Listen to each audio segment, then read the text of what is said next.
Fox News alert. Michael Cohen learns his fate. A federal judge sentencing President Trump's former personal lawyer to 3 years in prison after pleading guilty to numerous charges, including lying to Congress and violating campaign finance law. Let's go to Rick Leventhal, who was inside the courtroom earlier. What you got, Rick?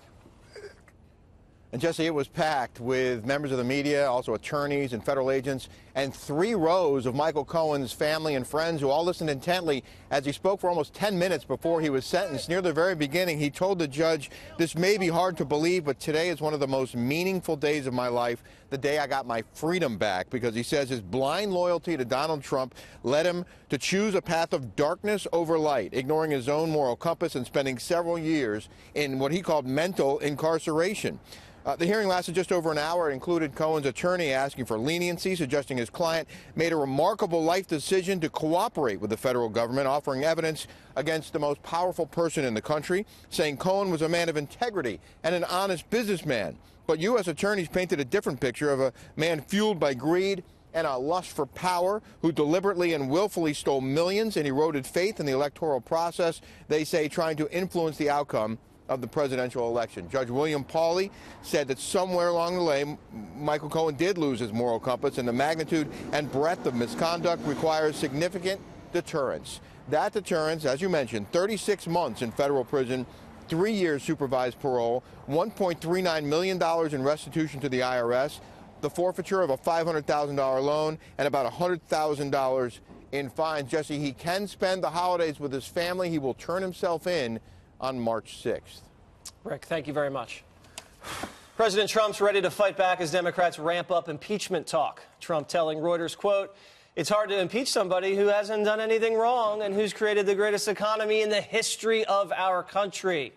I'm not concerned. No, I think that the people would revolt if that happened." You know, I kind of agree with him, Greg, especially if the impeachment is on party lines and if it's something really thin, not major collusion or something like that. You're telling me, Jesse, that you agree with Donald Trump? we need another breaking news. Take Rick Leventhal back here. But by the way, yes, I agree. Trump bears responsibility for employing Cohen. That's not against the law to employ a bad lawyer who then might have done something wrong. Cohen pleading guilty is not the same as Trump pleading guilty. That Cohen may have broken the law is not the same as Trump broke the law. The media is addicted completely to what ifs, not what is or what are's. And they're spending so much time on that they can't see the truth. I love this. Can I talk about Avenatti? Yes. Held a press conference condemning Cohen. Do we need to show it? Let's show it. Yeah. Michael Cohen is neither a hero nor a patriot. Michael Cohen will report to federal prison exactly 1 year after we filed the case on behalf of Stormy Daniels. Michael Cohen was sentenced today. Donald Trump is next. Oh, he's the best. I would say the pot calling the kettle black, but that might be racist.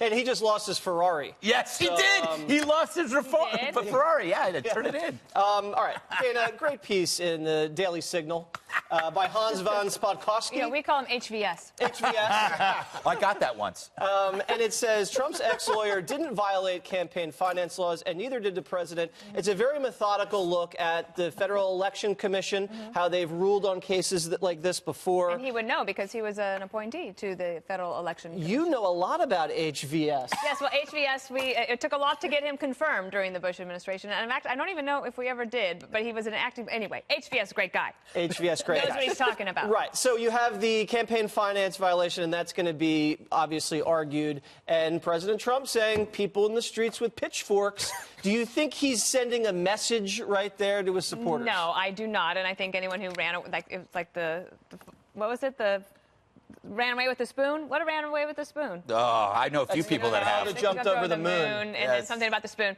And they took it too far. I think that what he's saying is like his supporters, his base, the people who voted for him, who didn't vote for him because of Russia or for any other reason, that they are going to say, like, how could you do this? We voted for him. He's a legitimate president of the United States. We love what he's doing. How dare you say that? He's saying that he doesn't mean that they're going to revolt against the country and like pick up weapons and go after people. That's not what he meant. He just meant that there would be frustration, right? And big time. I also feel like on the campaign finance laws, it is murky. I've talked to 3 different lawyers today.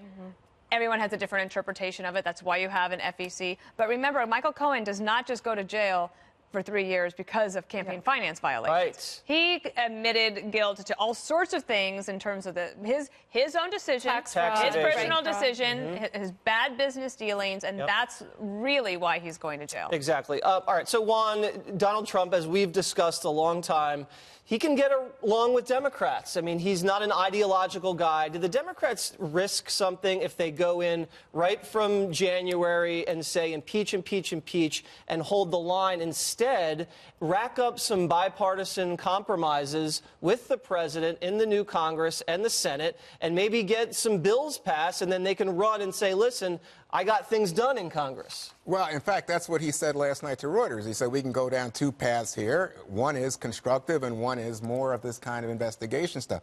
But before we do that, let me just quickly say that, in fact, Bill Clinton had a better economy than Donald Trump, and he was impeached. So we'll see. I mean, I don't think... He was also, his approval rating also went up. That's right. So I'm just saying, I mean, but it's not a case that because he's, I mean... Wait till the Trump economy really kicks into high gear. And he was impeached in the second term. We're not there yet. Oh, I see. You're looking forward now. Yes, always looking forward. Oh, there could be 2 impeachments. Impeach him twice. 1 per term. Hey, wait a second. This is the 5. We got to go the other way. And the second thing to say is you guys try to separate Cohen from Trump. Yes. But wait, I believe the prosecutors say individual 1, who we believe to be President Trump, directed Mr. Cohen. Remember, the argument from the president was there was no payment to Stormy Daniels. No, we weren't paying anybody. And then the second thing he said... There's still no crime. Wait, you won't even let me finish. But the second thing he did was then he blames Cohen, right? He says, and then he says... Bad lawyer. Oh, bad, that's right. That's he says bad lawyer. That's lawyer. exactly what he said. So, and then he's, all of this kind of denial and lies by the president, you can't ignore. It's just the president is the one who's involved here. Oh, now you changed on me. No, I'm not. I'm telling you, this is why the American we should do a whole hour on this. Oh, yeah. Let's do a whole hour, no breaks. This is why people like going, who cares? Let me finish this point. Do you know what Mueller's prosecutor said today in court? What? Cohen was helpful to them by providing information about Trump's contact with Russia. What if That's is not not what good news is for the president. What if is not what is. What do you think? Yeah, I mean, I think that, so what you saw with Cohen and both America's news media, they pled to this. They had a plea deal. So this wasn't litigated in a court. And so I think that if this does go before the Congress, this isn't settled law. This hasn't been tested in an adversarial court. And I think, as Dana said, the president can make a clear argument here that I was doing something to protect my family. I similarly talked to several lawyers today and everyone had a different response on this. So it comes down to the politics. What do the 20, 30 Republican senators in the Senate think if the House impeaches? And do they want to remove a president for what is a campaign violation or making a payment to protect his family?